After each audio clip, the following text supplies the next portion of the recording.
Our speaker tonight is Connie Kowal. He's the director of the Libertyville Sports Complex, but he also oversees the whole recreation department of Libertyville. Libertyville does not have a park district, so it's part of our line item. I'm a village trustee in Libertyville, just newly re-elected, by the way. Thank God for small favors. But they're part of our budget, so we don't have any outside source other than the fees that we generate from them and the things that we do for them. But it's a 160,000 square foot indoor facility with turf fields, basketball courts, climbing mountain, batting cages, meeting rooms, fitness center, and they've got around 1,400 members there. I've known Connie since he first moved to the area. He was a teacher over at Munline High School, and we got together and played softball together for a number of years. So we've been friends for a long time. And he also married a girl that I knew that grew up in Libertyville with me. So over the last 40 years, Connie has kind of a long-term sports background. He lives in Libertyville with his wife Sally, who is also our village clerk, by the way. He has been a sports marketing and management consultant and has held front office executive positions, starting with the Chicago Sting when they won the World Championship. Yep. The Chicago Cubs. You've heard of them. Yeah, a few of us, which we're not real happy with the way they're playing right now. And the New Orleans Saints. Wow. Connie will share some insight and strategy for become part of a unique business perspective, but he's got a great story to tell, and it's my pleasure to introduce Connie Kowal. Thanks, Scott. Thanks. I'm going to get my beer out of the way. I'm the luckiest guy in the world because I've got to be I'm a sports guy growing up, and I've been in the sports business my whole career. So how lucky am I? So whenever I come out and speak, what I try to do is I try to share what I've been able to do behind the scenes as well as in the scenes. So part of today is going to be asking me questions, because way back when I was sitting in audiences, I'd love to know the inside of what's going on at Wrigley Field right now. A team 1-4 that is off to a crummy start. Or this week, how many people heard about the Alliance for American Football? Okay. I was the executive vice president, general manager of the Chicago Enforcers of the XFL for Vince McMahon. I get it. I can tell you exactly what's going on with that thing, because we got through our first year, and then 3 weeks after the season, Vince calls us all and says, NBC's pulling the plug. Tomorrow we're announcing the league is folding. Prepare to give termination to your 24 front office employees, severance pay, and oh, by the way, let the head coach Ron Meyer know, and all the players too. I lived this. I've also lived with the Cubs for 14 years at Wrigley. 5 years in soccer with the Sting. And this is a guy who grew up in Glen Ellen. All I did was play sports. I'm the littlest guy in the team, but I outwork everybody. And one of the things I want to share here with men of business is outwork everybody. Outwork them. If it's a guy like my size in sports or someone bigger, same ability, who's the coach going to take? Probably the big guy.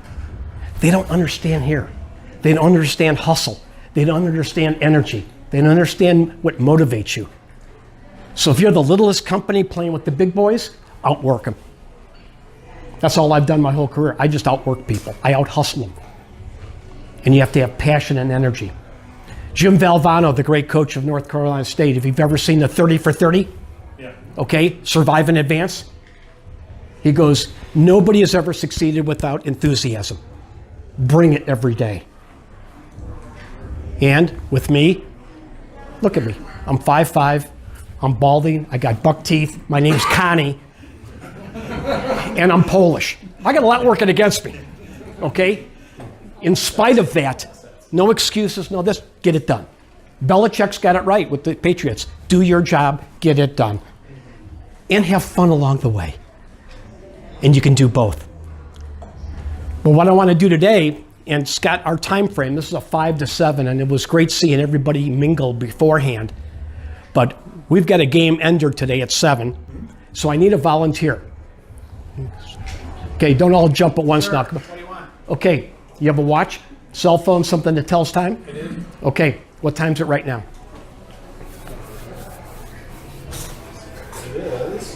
608. 6:08. Okay? With your permission, okay, everyone has busy schedules. This is a 5 to 7. If you got to boogie early, boogie early. It's not going to hurt my feelings. Okay? But we're going to end this show at 10 minutes to 7 to allow people to have goodbyes, business card exchange, follow up a story you told at the bar, or see someone you haven't seen earlier. Because this is a people meeting people type day. But your job at 6:30. Yep. All I want you to do is, like a referee, I just want you to go like this and say, Connie, it's 6:30. Gotcha. That's his job. Don't pour it on yourself. Here's the other ground rules, okay? If you guys are okay with that, again, 10 minutes to 7, the show's over. If you want to boogie boogie, it's 6:30. We're going to open up for questions.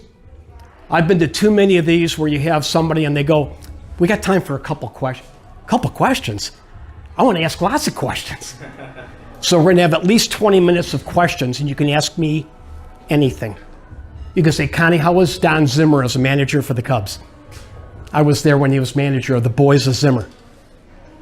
30 years ago, this was when the Cubs opened up, and we played the Phillies opening day, and who was that famous left-handed pitcher that the Cubs had who was the relief pitcher, but opening day of that year was, who is this guy? Who remembers that left-handed pitcher? Mitch Williams? Remember that guy, long hair, he pitched like his hair was on fire, he had all this stuff, he threw the ball, he didn't know where it was going to be? Yeah, that was our great trade for Rafael Palmeiro that Jim Fry did. And here on opening day, Mitch Williams comes in. We're up by 1. He gives up 3 singles, all infield hits, and then strikes out the side. And opening day, we're going, that started the '89 Cub season that we won the division. With Joe Girardi as a catcher out of Double-A ball. A center fielder, Jerome Walton, out of Double-A ball. And a bunch of guys thrown together, and Don Zimmer rolling the bones and doing incredible managerial things, and we win the division. And we go into the playoffs of '89, play the Giants, and we split the 2 at home, and then we lose 3 in San Francisco by a total of 4 runs. That's how close the '89 team was going to the World Series. 4 runs in our 3 losses to the Giants. Tell you a story about that game because I'm thinking about it. Game 1, we played the Giants. Place is going crazy. It's a playoff game. First playoff since '84, which was magical. Bases drunk, bases loaded. Top of the 5th, Will Clark's the batter. Zimmer doesn't like this. He goes out to the mound to talk to Maddox. Okay? Gets on the mound, they're all in there, and Zimmer's talking to Maddox, and he's asking him how he's going to pitch Will Clark. Well, they finished the meeting. Will Clark, first pitch, hits a building on Sheffield for a grand slam. First pitch. That pretty much changed the game. Okay, we lose that game. We win game 2 behind Mike Bilecki. For you old guys who remember Mike Bilecki, had a career year. And then we lost the next 3. Years later, I'm in New Orleans working for the Saints. I was their chief executive for marketing and chief of staff. And I worked for the Saints in '03, '04, and the Katrina '05 year. Remember when that little thing came through? We were America's orphans. We got blown out of that and had to operate in San Antonio, which will be part of the thing of, how did you run your business having to relocate 8 hours away in a market where people are living, your players, your office staff is living in hotels, rented apartments, while 8 hours away, they don't know the condition of their own properties. And you got to play football 2 weeks after a hurricane? Have a nice day. So I've been through crisis management. We can ask about that. So I'm at my condo pool, getting back to the story. I'm at my condo pool and the people go, hey, one of our friends here is Will Clark. You ever hear of him? Yeah, I've heard of Will Clark. Okay. He's going to come to our condo party today. Really? Great. I'm thrilled. Okay. So I get to meet him. Hey, Will, how you doing? Blah, blah, blah. I said, Connie Kowal, I work for the Saints. And he goes, oh, hey, great, and all that. I said, you used to work for the Cubs? He goes, oh. I said, I'm friends with Brett Butler. Who remembers Brett Butler? Okay. Libertyville guy. I got to know Brett. And we started hitting it off, and we talk about different guys on different teams that I've worked with and he played with. And I said, by the way, in '89, it was either you or Mark Grace as the MVP because it was such a close series. And he hit 500, Grace hit 500. I said, heck of a series. And you guys just sort of nudged us there. He goes, yeah. He goes, it really started in game 1 with the Grand Slam. Yeah. He goes, you want to know how I did it? Make me feel worse. Go on. Okay? He only cost us a trip to the World Series, but yeah, go ahead. He goes, remember when Zim went out to the mound? Yeah. He goes, I didn't go back to the dugout and get pine tar and rosin. I went up, and if you ever go to a ball game, there's an on-deck circle that is rubber that the players actually stand on. And then you'll see on-deck circles that are dirt, that are a little bit closer. Those are called fungo circles. Because in pregame, coaches will be there to hit grounders, and they use that spot so they don't burn out the grass.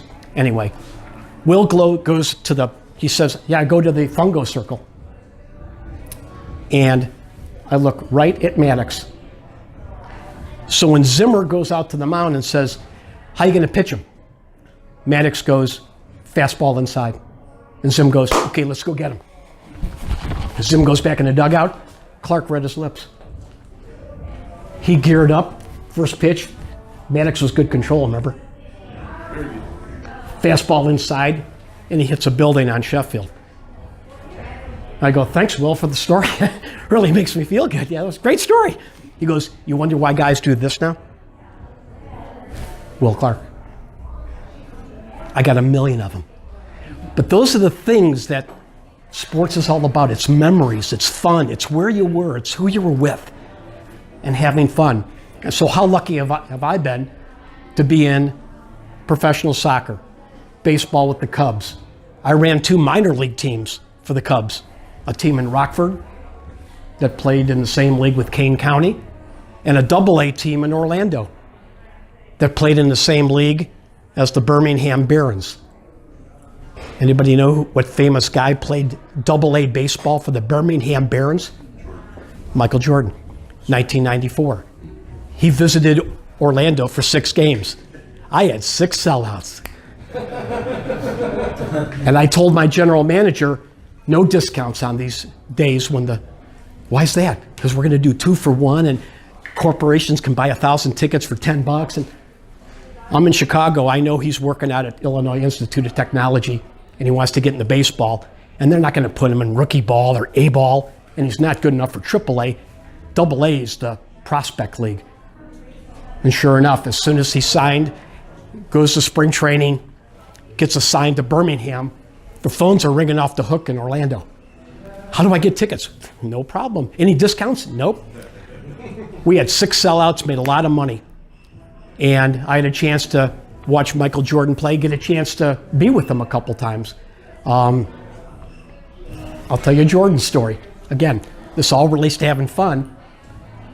1987, Bears, Giants, Soldier Field, Monday Night Football. The Giants won the Super Bowl in '86. Bears won it the year before. I'm a guest of Gatorade in their box. All of a sudden, I'm in the front row just eating, and there's Bulls executives and Sox executives and Cubs executives. Gatorade's a big sponsor, invites us all. And I'm watching the game, and I can see a reflection in the back of the skybox, and the door opens up. First of all, is Bono with what, U2? Is that the? Yeah, he's one of the guests. You know, hey, nice to meet you. Okay, whatever. And then you look, and there's another big guy who comes in. And this is Michael Jordan. So he does this thing up there, Gatorade, remember? Be Like Mike, big sponsor with his career. So I'm sitting there eating my food. Jordan comes down the steps in the skybox. There's an open chair. He goes, anybody sitting there? I go, no, you can have it. Okay. So we're sitting there, and I go, hey, Michael, Connie Kowal, Chicago Cubs. Okay, he goes, hey, I'm Michael. I said, I know who you are. Okay. So one of the things when you work in the front office, you know, you're just like everybody else. So you try to be a regular guy. So I go, hey, Michael, you live what, Highland Park? I'm up in Libertyville. You know, put him at ease as opposed to, am I going to be asking for autographs and, you know, wanting to do things with him? He goes, yeah, I'm up in Highland Park. He said, I got a couple of kids. How about you? You guys, yeah. Compared, so we're being dads. And a lot of times when you get with athletes, remember, they're just like you. They don't want to know why they struck out with a 3-2 count in the bottom of the ninth with, you know, they just want to be a dad. So that's the way you need to treat them. So we're shooting the breeze. And I state a euphemism. Bears had the ball. I said, hey, I bet you the Bears score. He goes, I go, yeah. He goes, how much? I go, excuse me? He goes, no, how much? I go, I was just making conversation. It was a euphemism. He goes, no. I said, $1. And he gives me that Jordan, you know, that, and I go, that's toll money for me, pal. Okay? So Bears are going down the field. He goes, touchdown or field goal? Touchdown. He goes, okay. So now you got to remember, everyone in the skybox, what are they doing? They're watching every move he makes, how he eats, how he does this, everything. So he sees us, come on in, bring it in.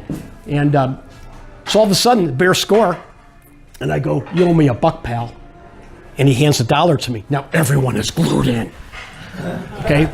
So again, we're shooting the breeze, talking about golf, all this stuff. And Giants have the ball, and he goes, I bet you the Giants score. I go, touchdown or field goal? He gives me the smirk, and I go, what do you want to bet? He goes, double or nothing? I go, you're on. We did that the whole game. I'm up $1 on Michael Jordan. Everybody else wants to get in, okay? And they're like, what are you guys doing? So we're betting on the game. And he goes, you guys want in? And they go, yeah, okay. He goes, $20. So he's hitting them for the big stuff, okay? So fast forward to 94, the manager of the Birmingham Barons, Terry Francona. Okay, Boston Red Sox, Philadelphia Phillies, now he's the current day Cleveland Indian manager. He played with the Cubs in '86, so I knew him. And I would make a practice of going in the visitors clubhouse and talking to the visiting manager and welcoming him. So I knock on the door and I hear, come in. I open the door and there's Jordan, his right fielder, in his sleeves, long underwear and thongs, okay, from shower thongs. And Francona, same thing, in their sleeves, long underwear. They just finished infield practice in BP, and they're playing Yahtzee. They're playing Yahtzee, okay, to kill time. And Jordan, this was the year after his dad died, remember? You know, so everything was really sort of protected. So I come walking in, and he has that look type thing. And Terry, God bless him, Tito, he goes, Connie, how you doing? Good to see you. They said you'd be coming by. Give a hug, all this stuff. He goes, have you met Michael? I said, well, we met once before. I said, I'm up $1 on you. He didn't remember that. But this guy was out hustling, trying to make it in the major leagues. And what I did each road trip for him was put together a goodie bag for him so he could take it to his kids, just like he was on a business trip. And then the last game he played, as he came off the field, I had our PA announcer say, the Orlando fans would like to give best wishes to Michael Jordan in his pursuit of making it to the major leagues, and the whole crowd rose and all that. Later, as I said goodbye to him on the Jordan bus, he goes, that was pretty cool. No one's ever done something like that for me before. It's the people business. We're all in it. It's how you treat people. And whether it's to sell, to market, to promote, or just build a relationship, that's what business is all about, no matter what your business is. Sports has always been a business. George Halas, when he founded the Bears, he would go out, they'd play the game, way to go, good job, make sure you get that knee taped. How's your elbow there? You doing okay? All right, I need you next week when we play the Packers, so work on that ankle, and will you learn how to run faster? And he'd finish whatever he had to say. And then he would go opposite side of the wall. How much popcorn do we sell today? How were the concessions? Okay, where's the money coming from to fund this thing? He had to worry about the business like all owners do. It's a business. It's silly money now. But back in the day, players had to find other jobs. Now they can own franchises. It's out of whack. But nevertheless, it's always been a business. Bill Polian, former NFL executive, was in charge of the Alliance for American Football. He was one of the guys with Charlie Ebersol. He goes, everything was going great. It was just money. Really? You know, thanks for the awakening. It was a great thing, though. It was the best league, just like businesses. It was the best widget, or this was the best glass. How come our company just... There's lots of great ideas. Make sure that you have yourself prepared for the long haul. And the pro formas that I review for businesses in my career, I take the giddiness out and say, I'm with you. Sounds like a great idea. And there's going to be a market, no question. But take your revenues and cut them in half. Take your expenses and double them. See how it plays out. Do you still want to do this? Well, that's not how it's going to turn out. It's not going to be as great as you think. And on the expense side, you're going to start worrying about paper clips when you should be worrying about big picture. But when things get off to a rough start, everything gets microscopic and it's like, okay, do we really need to order that much theme paper? Everything gets real like this. Have long-term plans, have vision, but you have to have the financial backing to do it. And that's what happens with sports teams when they go south. When the Miami Marlins won the World Series, Wayne Huizenga lost $15 million, something, an outrageous number. The next year he unloaded players and all that, and they go, how did you break up the... He goes, I lost $15 million. But you're the owner. Owners lose money. And remember, in sports, if the roof leaks at Wrigley Field or the United Center has problems, it's the owner. You can't say to your best player, okay, the roof's leaking. Can you help me out with this? See you later. How many people here own their own businesses? Okay? You can't go to your employees and say, hey, can you help me a little? You're the owner. Can't do it all that often. So be an owner, but also take leadership, but plan, because you know you have to be able to do it yourself. My sports career is, I've been a president, I've been a vice president, I've been a chief of staff, I've been a PR director, I've been a marketing director, I've been an account executive, I've been in charge of community relations, youth development. I've been able to have a variety of positions, and it's helped me every step of the way as I've run things or been a major part of the organization. So I've been lucky in that I progressively have had jobs that have presented me with opportunities to use my skills and then develop skills. Another guy that I worked with, he was a 23-year-old special assistant to the quality control assistant to the pro scouting assistant for the New Orleans Saints. And he was a marketing intern the year before, unpaid, as he went from Eastern Illinois University, got in his jalopy, rode to New Orleans to try to get an unpaid internship with the Saints. And he got it. And the next year, a lot of the football guys said, you're 6'5", you're big, and all. Yeah, I played football at Eastern. I was the captain of the team. Really? You ever want to get on the football side? Oh, I'd love it. All right, well, we'll hire you here, and first thing, go get us all donuts or whatever, you know, some flunky task. He did it all, and then, hey, break down some tapes. And then, hey, do this. And then, all of a sudden, he's getting more responsibility. He's doing it. He's working hard, out hustling people. I would leave at 11. He'd be up until midnight there at our Saints headquarters. Fast forward, he got enough experience where he became GM worthy. He's the GM of the Chicago Bears, Ryan Pace. I could tell at a young age, this kid's gonna make it. Smart, hustling, polite, and will work his butt off. Chicago Bear fans, you're in good hands. I know this guy. And it takes 5 years, whether you're a college coach or a pro coach, it takes 5 years to get your thing in there. He just finished year 4. He did okay. Those are the guys that I've had the pleasure to work with. And I've had the pleasure to meet President Reagan, George H.W. Bush, Madonna when they filmed League of Their Own at Wrigley Field. How lucky am I? So I've been lucky to be in the fun business. But business principles in sports are the same principles that you guys have. Have a product that someone needs. Have a product that provides a good service. Have a product that has value. And then don't be invisible. Create awareness. There's too many great businesses that no one knows what the hell they do, or even if they exist. And I would tell the people in my front offices after a game, hey, we really did well. I go, yeah, tomorrow's a new day. Okay? And there's probably a lot of people that don't even know we exist. Go get them again.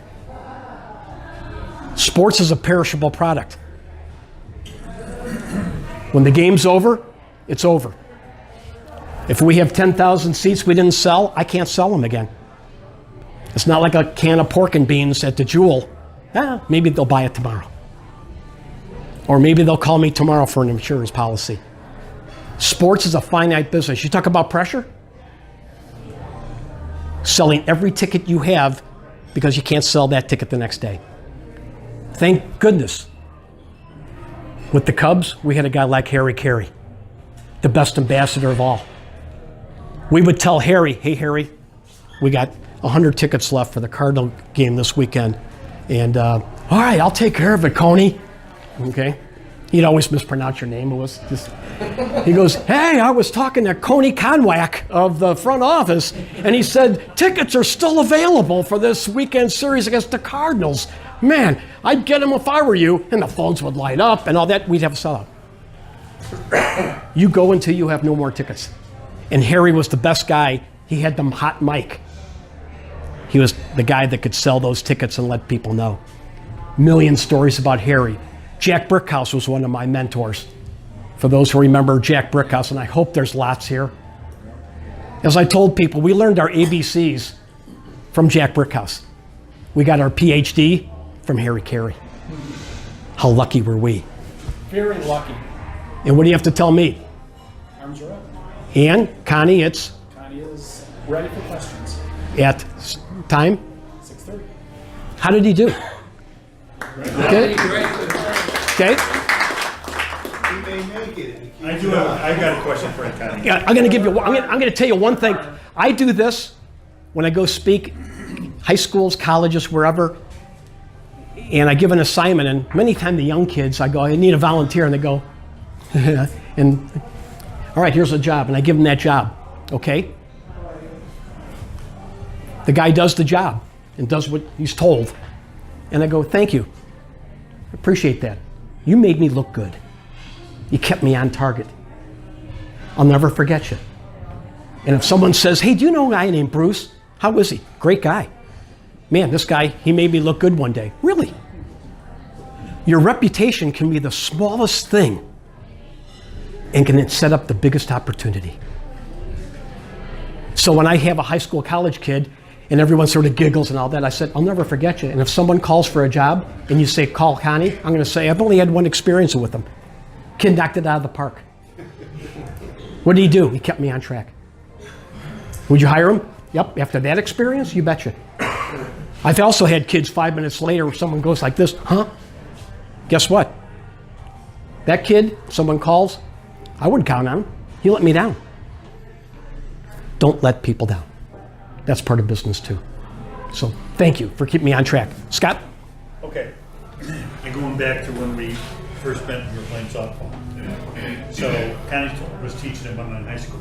But every summer, you would do what? I would look for summer jobs. No, what'd you do? Well, I ran baseball camps. You did? And I gave golf lessons.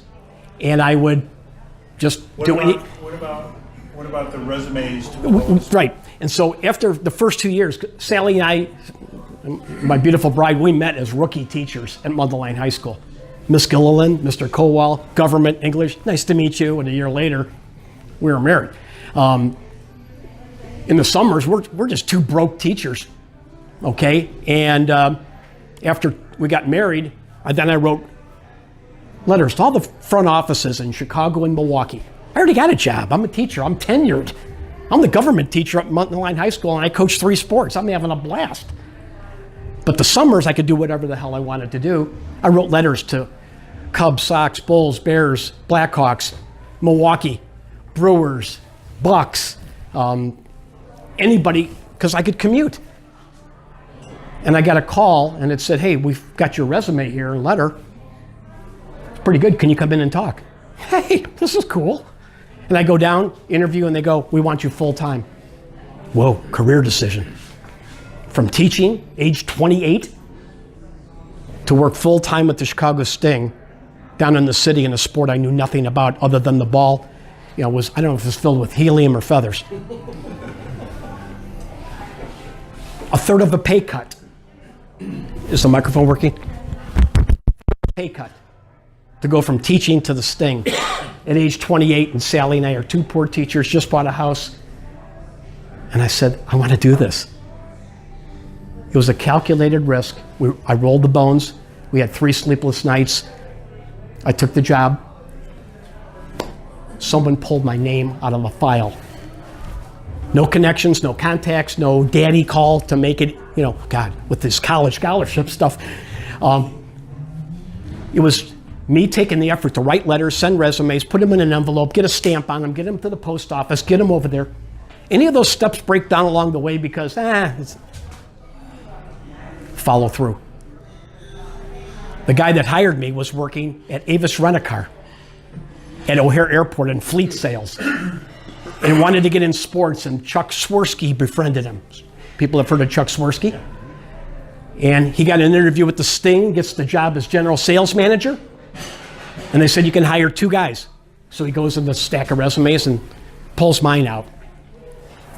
And that's how the interview started, and I worked there, and then we worked together at the Cubs. And oh, by the way, that guy who I was his first hire, who pulled me out of a stack of resumes, and we sort of grew up in the sports business together, he's president of the Chicago Blackhawks, John McDonough. We started together in '80 with the Sting. He would never have found me without my letters. How lucky am I that he pulled mine out and thought it was good? I've been paying it forward since that day.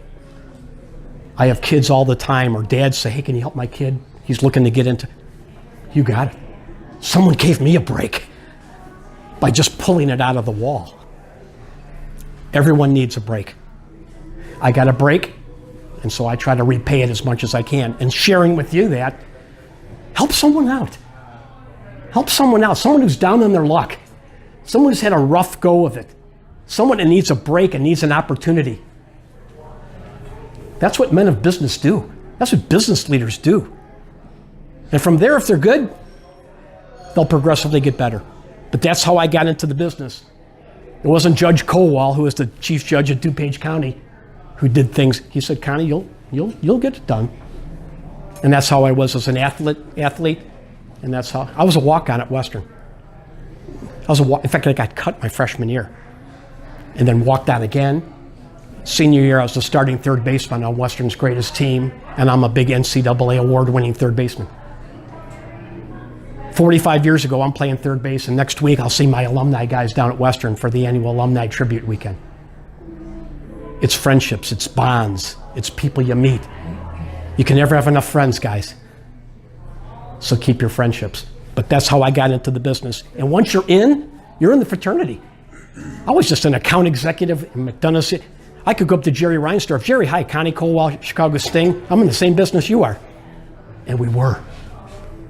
So if you're a little guy in business, find someone who's big in your business. You're in the same business. You're in the same fraternity. You got the same lingo.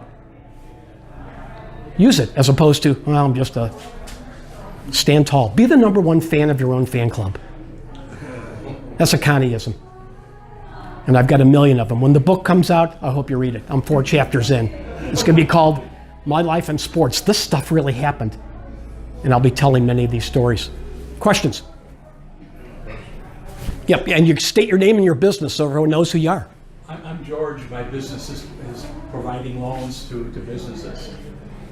Nice to meet you. Joe, what's his name? The Cubs manager. Joe Madden? Yeah, Joe Madden. Joe Madden has had a heck of a run with the Cubs.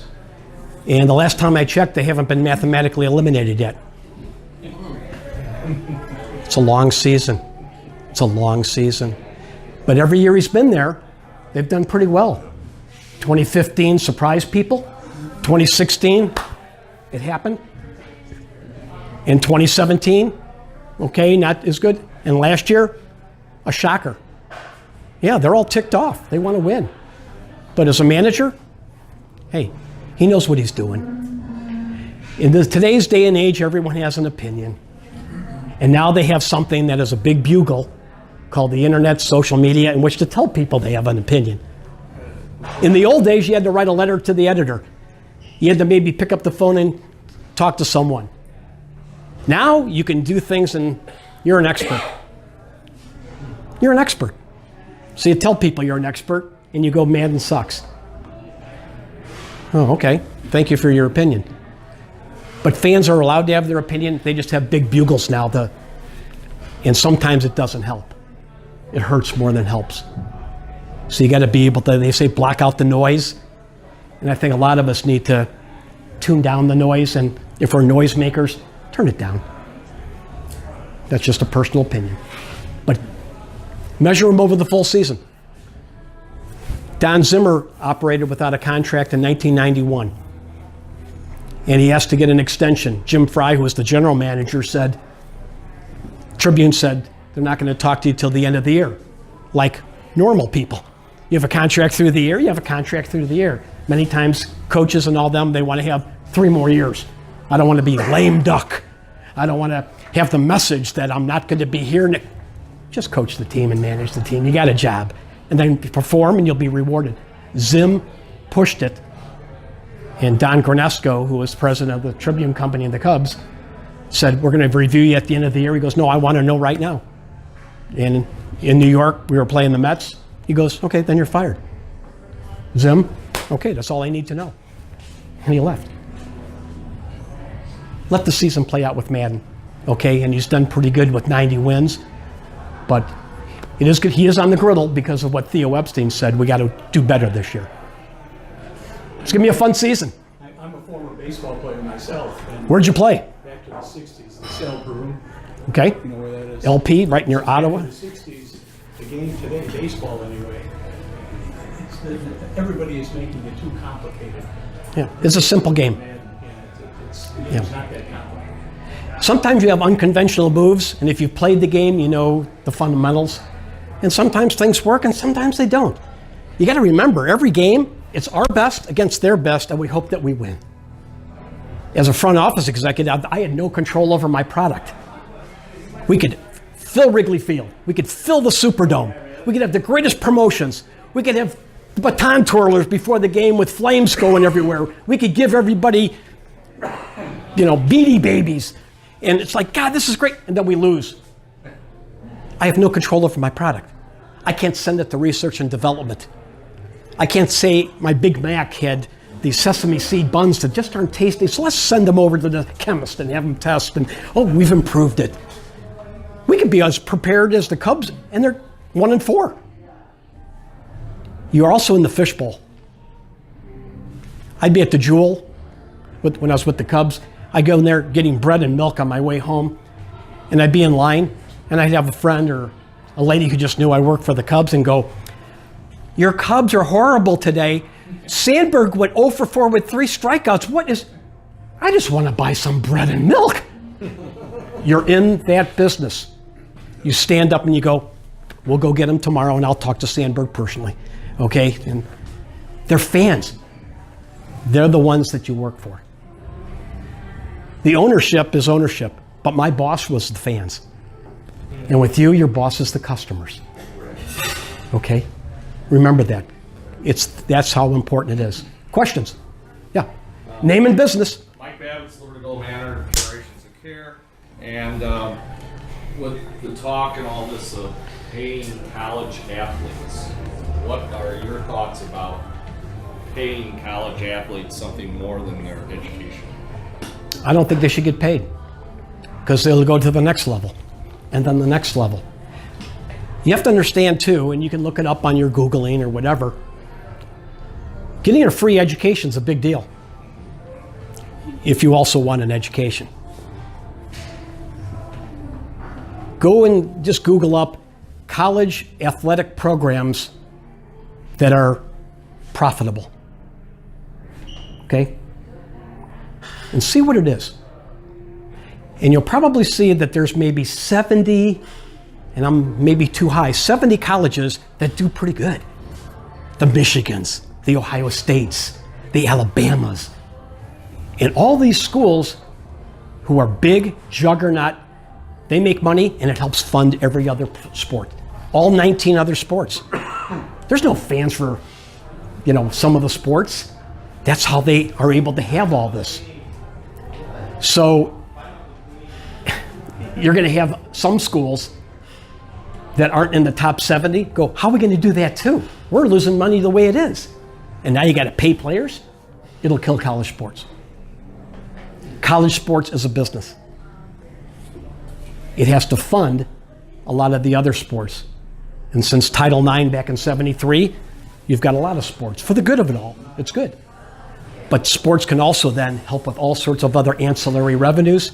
So when you get into, okay, now we have in our expense bucket player salaries, see you later. And the other thing is, it would have to be then commensurate, where you go, hey, you had a bad year, so we're not paying you. Oh, you hate me. No, I don't hate you, you perform crummy. Well, I'm going to go talk to my lawyer, my dad, the ACLU, whatever. You perform poorly. By the way, he hate me. That was a guy in the Las Vegas Outlaws of the XFL when we had nicknames for players when I worked for the XFL. And those guys were pretty good because they loved the limelight, but they got paid per victory as well. Besides their daily game day salary, they won. They split $100,000 amongst 34 guys. Incentives work well, and you guys are in the business world. Sometimes incentives are good. You sell, we both profit. Good question. Keep them coming. You can ask anything. Yeah. Bruce Rudy, MS Tech. We provide IT and telephone services to small businesses. Tell us about your current job. What are the challenges? What are your goals? How does this working essentially for government relate to previously working for private business? First of all, you're in the spotlight. Okay, you're in the fishbowl. Okay, government, public sector, and all that. So, again, that is part of the job. I don't have sweaty palms. Okay, you attack the challenges and you do them, and you're forthright, but you hustle. As Scott said very well, we don't have a park district in Libertyville. My department is the park district. I get whatever crumbs that we get, with all due respect, okay, but recreation, no, but we talk often. Yeah, there is a budget, but public safety, a dump truck, an ambulance, a police car, different things versus a recreation. So, as I'm being very candid and upright, and we've had this conversation, sure. You work with what you got, and then you go like heck and make it happen and work within your budget. That's one of the challenges, but at the same time, it's an opportunity. And when I was hired in September of 2010, there were a lot of challenges we had as a village. And the sports complex was one of them. I probably underestimated how bad it was, both from a financial, but also from a awareness, from a perception. And we've changed a lot of things, including perception, to where, hey, some good things are going on over there. You go like heck, you make it work, and you never say die. And you try to build a staff that has energy and let them do their jobs. And you don't bemoan the fact that you don't have stuff. You say, let's work with what we've got. But we're in the user business. Okay, we get that much in terms of seed money. We're based on user fees. Someone uses the sports complex, the parks, a summer day camp, a pool. Thank you so much. We appreciate it. We hope you'll use us again. We're based on user fees. Park districts, if they have a couple of hard times, or they can then raise a levy and get taxes that's devoted just to them. We also get compared to those park districts. Mundelein, Gurnee, Vernon Hills, Lake Bluff, they all have park districts. They're a separate line item on your tax bill. I'm part of the 9% that the village gets of your tax bill. 70-something% of your tax bill is schools. 9% goes to the village. And then we look at police, fire, public safety, community development, and oh, by the way, recreation. So we don't have all the resources of other communities, but we have a darn good community, a proud community, and we make it work. And everybody at the village works hard in order to make it one of the best villages you could possibly live in. So I'm proud to be here. And it's like filling the Superdome. It's like filling Wrigley Field. How do we get people into the sports complex? How do we get people to use our pools and pack them? How do we get people to sign up for summer day camp? How do we get people who have kids to play in our house league basketball? Or Scott's grandkid who plays house league basketball? How do we get them to where we are at capacity and have a sellout? Just like all the teams I've worked for. That's your goal, is to do that. And that's part of the challenge, and that's part of the fun. Good question. Keep them coming. Mr. Cameraman, identify yourself, give a plug to yourself. Yeah, so my name is Michelangelo Quiros. I'm from Waukegan. What I'm trying to do is interview local business owners and directors so that they can give advice to local students, and so that they can be ambitious and do great things. My question to you is, you were talking about life or business is like a people's business, right? So you're talking about Michael Jordan and building rapport with Michael Jordan. Well, what kind of advice would you give like your grandchildren that are growing up in this telephone, internet age, that they can build those rapport skills, those people skills, because it seems like they're so attached to their phones? First of all, how's this turning out on TV? Okay, is the glare killing you? Okay.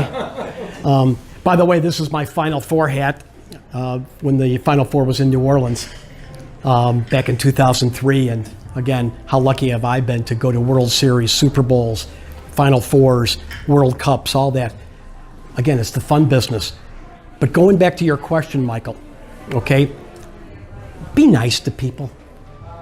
Just be nice. My dad was the chief judge of DuPage County, so I had law books in front of me my whole life as to right and wrong. And be nice, be yourself. Don't try to fake people out, and be respectful. Be respectful. Get off the phone. Talk to people. When I go and speak, and I'm not doing it to this group, but what I do with middle school, high school, and college graduate students, I teach them how to shake hands, look someone in the eye, and state their name. We have this thing where, well, yeah, times have changed and all. No, take the time to keep it the way it is. So, hi, Connie Kowal. Tim Rasmussen. Nice to meet you. Looks me in the eye. Good firm handshake. Not a fish, not an iron worker. And I could hear his name, and he gave me eye contact. And when I would talk to kids, I'll go like this, and like, here's what I get. You go first. Okay. Okay. Tim Rasmussen. You got the job. But you'd have kids go, hi, my name's Candy Kowal. Guess what? If that's your starting line, it's over. I don't care anything else. Be the #1 fan of your own fan club. Be proud of yourself, and look someone in the eye and give them that respect and be proud. You hire people. I've yet to hire a pair of thumbs. I hire people. I work with people. I want to talk to people. I even have kids practice their autograph. Okay? Penmanship is lousy. Why? We've allowed it to be lousy. Work at it. You may hurt their feelings. Your handwriting isn't as good as it could be. Oh, you know what? We got to lighten up a little bit, but we got to do the right things. And it's a choice. But as men of business and as leaders in business, let's get it right. But that's what I tell people. Get along with people, be respectful, be proud of yourself, and have the ABCs. All the other stuff we'll figure out later. And sometimes before you hit send, say, yeah, I don't think so. Okay? I get ticked off when I send an email or something that's misspelled. One letter could be, and I go, oh my God, I'm glad I didn't send that. Well, what's the big deal? You just, let's take some pride in our accuracy versus some of the slop that goes out there. But people are too quick on the trigger of hitting send. People are too quick to voice their opinion. And quite frankly, many people don't care. But boy, you feel good. And what is it proven? And if it's something that's crummy, it's on your permanent record, which in the old days used to be a file in some principal's office. Now it's in some cloud. Have a nice day. Trying to get to the cloud. So in your business, teach people, slow down, get it right. And if you don't need to send it, don't send it. And if you got a problem, pick up the phone and talk to someone. Personal opinion, you may or not agree, but that's how I go. Okay, go ahead. Final question, and then when everyone leaves, speaking of the sports complex, we have our registration guide of all the things we offered, and grab one if you could. Thank you. How'd I do? Awesome. Thanks. We almost crossed paths in 1980 when I was trying out for this thing. Well, in that case, you still got eligibility.